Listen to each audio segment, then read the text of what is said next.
প্রিয় নেতৃবৃন্দ, প্রিয় নেতৃবৃন্দ,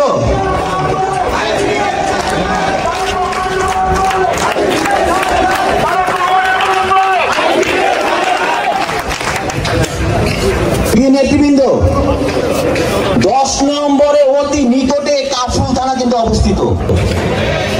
আজকের এই মঞ্চে যে কয়জন বসে আছে, যদি এই স্বৈরাচারী সরকারের পতন না হতো, সে কয়জনের লাশ কিন্তু এই পরিবার পেত না। এটা কি আপনারা মানেন? তাহলে যদি মেনে থাকেন, যদি এই ছাত্র জনতা আন্দোলনে, গণ অভ্যুত্থানে, এই 10 নম্বরে আন্দোলনে যদি আপনাদের মধ্যে বিন্দুমাত্র দয়া থাকে, আপনারা যদি এই আন্দোলনে অংশগ্রহণ করে থাকেন, যে পরিবেশ দেখে থাকেন, তাহলে অনুপ্রবেশকারীদের আপনারা আনতে পারবেন না। এই হাইব্রিডদের আপনারা এই জায়গা দিবেন না, যদি ওই পরিবেশ আপনারা দেখে থাকেন। কি পরিমাণ গোলাগুলি হয়েছে, কি পরিমাণ বুলেট ছুড়েছে ওই আওয়ামী লীগ প্রশাসন এবং আওয়ামী লীগের দোসররা, এটা আপনারা দেখেছেন না? আমি নিজে দায়িত্ব ছিলাম, আমার সাথে 7 জন মারা গিয়েছে। আপনাদের এই কাফরুল থানার অনেকে মারা গিয়েছে, অনেকে পঙ্গু হয়েছে। আমি বিএনপি ভারপ্রাপ্ত চেয়ারম্যানের সাথে ডাইরেক্ট ফোন দিয়ে কথা বলিয়ে দিয়েছি। এই মোবারক যে পায়ে গুলি লেগেছে, সে কি আর সুস্থ হবে? সুস্থ হবে না।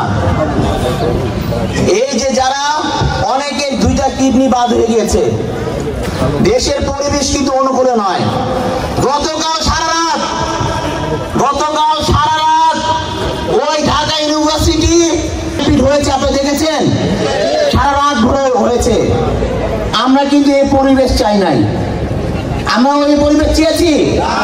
এখানে যে পরিমাণ নেতাকর্মী বসা আছে, সেই পরিমাণ নেতাকর্মী দীর্ঘ 16 বছর এই স্বৈরাচারী সরকার, যে স্বৈরাচারী সরকার এই ছাত্র জনতা, দেশে মানুষ এই দেশ থেকে বিতাড়িত করেছে।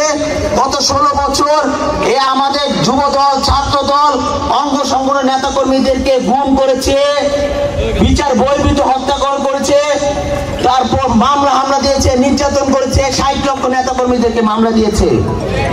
আমরা কিন্তু এই নিপীড়ন, নির্যাতন সহ্য করে দল করেছি। আবার কিন্তু এই স্বৈরাচারী সরকারকে পতন ঘটিয়ে আমরা কিন্তু নতুন বাংলাদেশ গড়ার অপেক্ষায় রয়েছি। বিএনপি ভারপ্রাপ্ত চেয়ারম্যান জনাব তারেক রহমানের নির্দেশ ক্রমে আমরা কিন্তু গতকাল যে রাতে যে ঘটনা ঘটেছে, এই অন্তর্বর্তীকালীন সরকার 4 প্লাটুন বিজেপি মোতায়েন করেছে। যদি পরিবেশ অনুকূলে থাকতো, তাহলে বিজেপি মোতায়েন করতো না। এ ধরনের পরিবেশ কিন্তু আমরা চাই নাই। গত 16 বছর, আজকে যে জুলাই আগস্ট গণ অভ্যুত্থানের যে এই নতুন কিছু সংগঠন যে বলতেছে, তাদের নেতৃত্বে এই জুলাই আগস্ট গণ অভ্যুত্থান হয়েছে। আসলে কি তাই? গত 16 বছর আমাদের নেতা কর্মীরা গুম হয়েছে, খুন হয়েছে, অনেকে লাশ পরিবার পায় নাই, এখনো অনেকে গুম, আবার তার পরিবারের কাছে ফিরে আসবে, অনেকে অপেক্ষা রয়েছে। ইন্না লিল্লাহি বলার কোন সুযোগ পরিবারে নাই, এবং আমরা ওই ধরনের ঘোষণাও দিতে পারি নাই। এই 16 বছর আন্দোলনের ফসল কিন্তু এই জুলাই আগস্ট। নতুন যারা এসে এই জুলাই আগস্টে সুবিধা নিচ্ছে, গতকাল দেখেছেন কি অবস্থা, খাই ভাব। এই খাই ভাবের কারণে গতকালকে পরিবেশ তৈরি হয়েছে।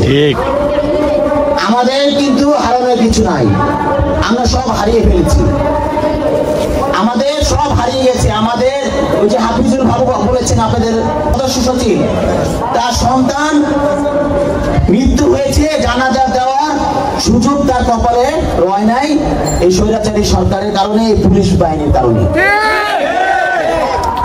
এই পুলিশ, এই আপনাদের কাফরুল থানা অন্তর্গত কাফরুল থানা এবং মিরপুর থানার প্রশাসনে ভেড়া জালে কাফরুল থানা নেতাকর্মীরা ছিল। কিছু হলেই বর্ডার ক্রস করলে মিরপুর থানা ধরতো, আর বর্ডার ভিতরে থাকলে কাফরুল থানা ধরতো। এই 2টা থানা আপনাদের এই আমাদের নেতাকর্মীকে অনেক জ্বালিয়েছে, লিস্ট করেছে, যে কারা কারা আন্দোলন সংগ্রাম করেছে। ওই যে জেলে থাকার সময় বাবু আমাকে লিস্ট পাঠিয়েছিল, যে কারা কারা আন্দোলন করে তাদের নামে লিস্ট। এই লিস্ট যদি রিক্সাওয়ালাদের কি অবস্থা হইতো আপনারা চিন্তা করেন। আমিও এখন মাইক ধরে কথা বলতে পারতাম না। আর যে হাইব্রিডরা অনুপ্রবেশ করছে আমাদের কাছে এসে পরিচয় হচ্ছে, তারা দীর্ঘদিন আন্দোলন সংগ্রাম করেছে, এক সময় ত্যাগী ছিল, নির্যাতিত ছিল, তারা ব্যবসা বাণিজ্য খাতিলে এখন দল করতে পারে না, এখন তারা দল করতে আসছে। এতদিন কেন আসেন ভাই? যখন আমার দলের নেতা কর্মীরা নিপীড়ন নির্যাতন সহ্য করেছে, রাতে ঘুমানোর জায়গা পায় নাই, একটা জায়গায় দাঁড়িয়ে মিটিং করার সুযোগ পায় নাই, আপনাদের ব্যবসা প্রতিষ্ঠানে দাঁড়িয়ে আপনাদের একটা রুমে বসে একটা কথা বলতে পায় নাই, আপনারা দাঁড়িয়ে দিয়েছেন যে এখানে কথা বলা যাবে না, এখানে বসা যাবে না, মিটিং করা যাবে না। আপনারাই বিএনপির লোক আবার বসে যে আসে এসে বলে যে আপনারা নির্যাতিত নিপীড়ন সহ্য করেছেন এত বছর, চলবে না।